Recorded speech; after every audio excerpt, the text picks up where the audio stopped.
de 13 ans après la mort de son fils Ferdinand, le comédien Patrick Chesney se confie sur ce deuil impossible dans les colonnes de France Dimanche. La plus douloureuse des épreuves. Dans la nuit du 12 au 13 octobre 2006, Patrick Chesney a perdu son fils. À seulement 20 ans, Ferdinand a perdu la vie dans un terrible accident de voiture survenu sur le périphérique parisien. Plus de 13 ans après le drame, le comédien n'arrive toujours pas à faire son deuil. Sa douleur, il l'a couchée une nouvelle fois sur papier dans son livre La vie est belle. Je me tue à vous le dire. Qui sortira en librairie le 13 janvier prochain. Dans cet ouvrage, la douleur de ce père n'est pas éludée. Bien au contraire. Dans un extrait publié par France Dimanche, Patrick Chesney raconte sa peine lors de l'enterrement de son fils. Je voyais, lui, allongé pour toujours dans cette boîte. Juste devant moi, porté par des costauds des pompes funèbres, calme, éteint, définitivement mort.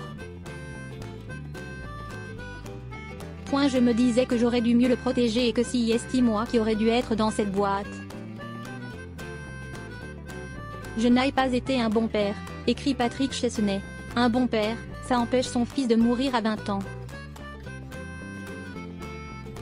Des lignes déchirantes, qui témoignent de la peine toujours présente plus de 13 ans après le drame.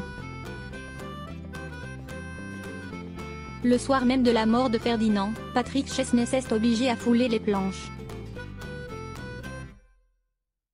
La situation était au bord de tout, de la détresse, de la mort, de la vie qui continue, écrit l'acteur comme le rapporte France Dimanche. Sur scène, il n'a rien montré. Mais les larmes étaient bien présentes.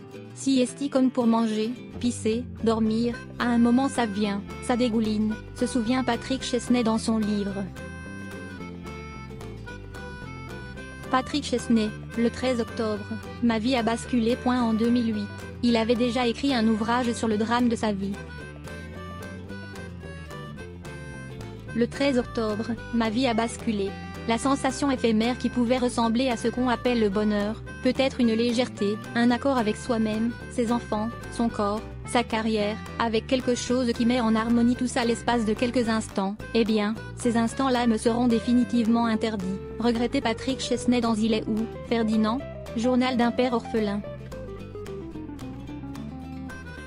Pour faire vivre la mémoire de son fils, le comédien a créé une association quelques mois après le drame. L'association Ferdinand lutte au quotidien contre l'alcool au volant et se bat pour sensibiliser le grand public, et plus particulièrement les jeunes, au danger de conduire sous l'emprise de l'alcool, lit-on sur le site officiel. Pour ne pas que d'autres Ferdinand laissent des parents orphelins.